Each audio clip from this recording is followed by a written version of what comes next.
I en sanitat, senyors i senyores del Partit Popular, el panorama no millora. La seva política privatitzadora fa que Sanitas, Lubasa, Adeslas i constructores i asseguradores vàries porten anys fent l'agost amb els recursos dels valencians i valencianes.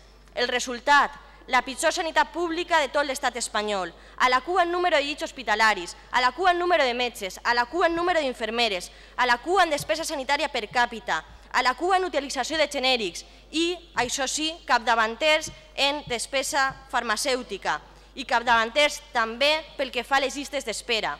Un any per a la consulta de l'oculista, 6 mesos per al neuròleg, 4 mesos per a una ecografia. Des d'Esquerra Unida, per tant, reclamem una sanitat de gestió pública i de qualitat. La nostra resolució al respecte és ben clara: acabar amb la gestió per part de les entitats privades dels nostres hospitals, dels centres d'atenció primària i de centres d'especialitats.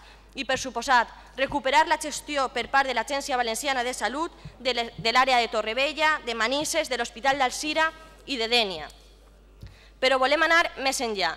Si al País Valencià el Partit Popular porta 10 anys desmantelant la sanitat pública és perquè hi ha una llei estatal que així ho permeteix, la llei 1597, aprovada en l'època d'Aznar amb el vot favorable del Partit Socialista, perquè de tant en tant n'hi ha que recordar determinades coses, amb el vot favorable de Convergència i Unió, amb el vot favorable del Partit Nacionalista Basc, però no amb el d'Izquierda Unida. Per a que s'acabi ja de fer negoci amb la salut de les persones, cal exigir al govern central la derogació d'aquesta llei, que ens allunya d'un sistema sanitari públic de qualitat.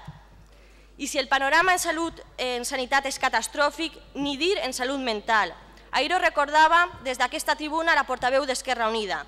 Recordava com d'irresponsables han sigut els diferents consellers de Sanitat i Benestar Social dels últims anys que han abandonat els malalts mentals del País Valencià.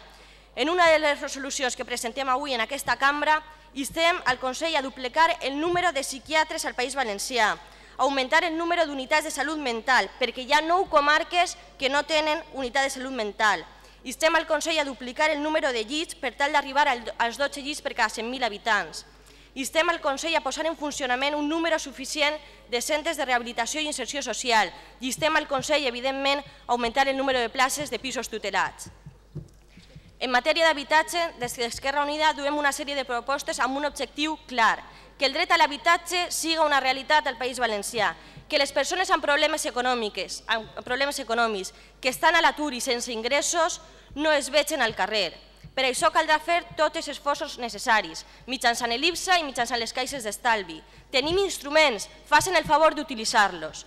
Volem una política pública d'habitatge al servei dels ciutadans i ciutadanes i no per a beneficiar a promotores i constructores.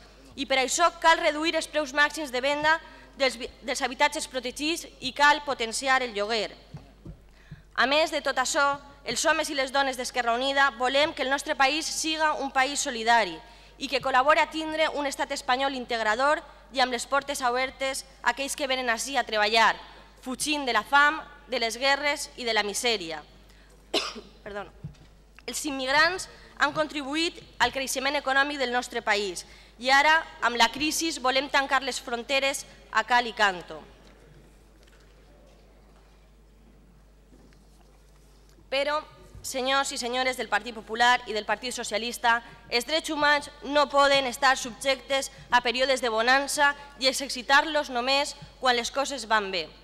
I és en aquest sentit en els que es veiem en la responsabilitat de sol·licitar al Consell que exigisca al Govern d'Espanya que ature la modificació de la llei d'estrangeria, que suposa un greu retrocés en els drets humans i suposa la negació de l'empadronament als immigrants que no tenen papers i, per tant, obstaculitza l'accés als serveis socials, a la sanitat, a l'habitatge, a la justícia gratuïta i a la protecció de les víctimes de violència de gènere, així com l'ampliació del període d'internament als centres d'internament i la falta de garanties en la repatriació dels menors. Perquè volem un País Valencià transparent, un País Valencià democràtic, amb drets socials, solidari i amb uns serveis públics de qualitat, demanem el recolzament a tots els grups de les nostres resolucions. Gràcies.